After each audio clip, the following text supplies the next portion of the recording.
Gold trusted gold buyers మీరు తాకట్టు పెట్టిన బంగారాన్ని విడిపించి ఈ రోజు ఉన్న మార్కెట్ ధరకు కొనబడను.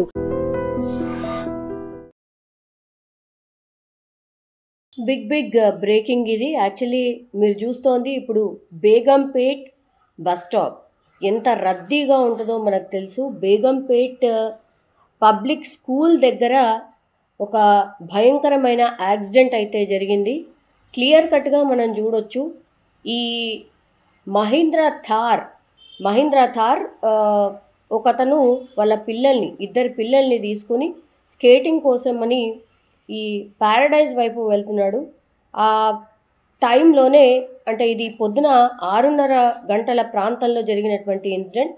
మార్నింగ్ చాలామంది కూడా వాకర్స్ కానీ, జాగింగ్ చేసే వాళ్ళు కానీ, గ్రౌండ్కి వెళ్ళే వాళ్ళు కానీ, లేకపోతే ఈ స్పోర్ట్స్ కోసం వెళ్ళే వాళ్ళు కానీ చాలా పెద్ద ఎత్తున ఈ గ్రౌండ్స్కి వెళ్తూ ఉంటారు. అట్లాంటిదే థార్ వెహికల్లో ఒక తండ్రి ఇద్దరి పిల్లల్ని స్కేటింగ్ కోసమని తీసుకువెళ్తున్నటువంటి టైంలో జరిగినటువంటి ఇన్సిడెంట్.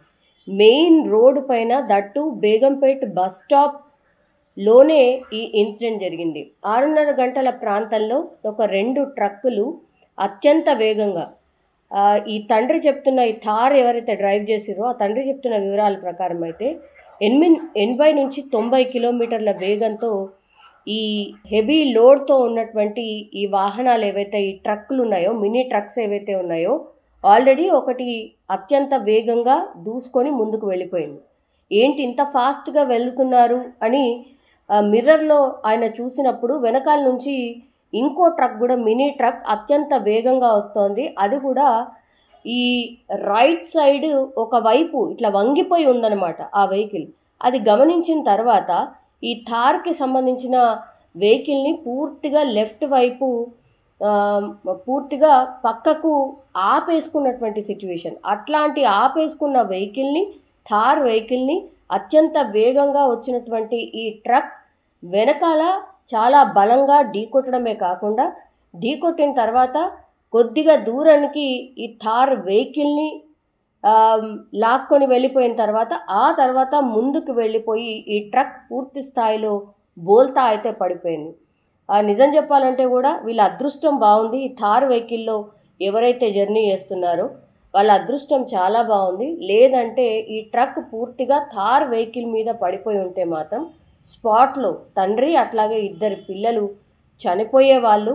అత్యంత భయానకమైనటువంటి సిచ్యువేషన్. మార్నింగ్ అవర్స్లో చాలామంది కూడా ఈ ఇన్సిడెంట్ని చూసిన వాళ్ళు ఒకటే చెప్తున్నారు, ఎవరైతే ఈ ట్రక్ని డ్రైవ్ చేస్తున్నారో 80 నుంచి 90 కిలోమీటర్ల వేగంగా వెళ్తోంది, అది కూడా 6:30 గంటల ప్రాంతంలో ఉంటే చాలామంది రద్దీగానే ఉంటుంది. మార్నింగ్ అవర్స్ అయినా కూడా కొంత మార్నింగ్ డ్యూటీ వెళ్ళే వాళ్ళు కానీ, అవసరాల కోసం వెళ్ళే వాళ్ళు కానీ ఈ బేగంపేట్ లాంటి మెయిన్ రోడ్స్ మీద కొంచెం బాగానే రద్దీ ఉంటుంది. అట్లాంటి టైంలో ఈ 2 ట్రక్కులు అత్యంత వేగంగా వెళ్తున్నటువంటి పరిస్థితిని చూసిన తర్వాత వీళ్ళు ఖచ్చితంగా తాగే డ్రైవ్ చేస్తున్నారు. అసలు వాళ్ళ వెహికల్ మీద నియంత్రణ లేదు వాళ్ళకి. తాగి డ్రైవ్ చేస్తున్నారు కాబట్టి ఇంత ర్యాష్గా వస్తున్నారు. అది గమనించి ఈ థార్ వెహికల్ని పక్కకు ఆపిండు కాబట్టి వాళ్ళ అదృష్టం బాగుంది, బయటపడ్డారు అనేటువంటిది అక్కడున్న వాళ్ళు చెప్తున్నటువంటి సిచ్యువేషన్. సో ఇట్లాంటి ఇన్సిడెంట్ చూసినప్పుడు మాత్రం నిజంగానే ఒక రకంగా భయం వేస్తోంది. బేగంపేట్ లాంటి ప్రాంతంలో, అది కూడా మార్నింగ్ అవర్స్లో ఇట్లా ఎన్నో వెహికల్స్ కూడా, యాక్చువల్లీ ఇవి మార్నింగ్ 6 వరకే సిటీ లోపలికి అలౌడ్ అయినా సరే ఇవి 6:30 గంటల ప్రాంతంలో కూడా సిటీ లోపల ఎట్లా తిరుగుతున్నాయనేది అతిపెద్ద ప్రశ్న. ఇప్పుడు వీళ్ళు మాత్రం ఒకటే చెప్తున్నారు, ఇట్లాంటి ట్రక్స్ని మేము చాలా చూస్తున్నాం, ఇట్లాంటి లారీస్ని చాలానే చూస్తున్నాం.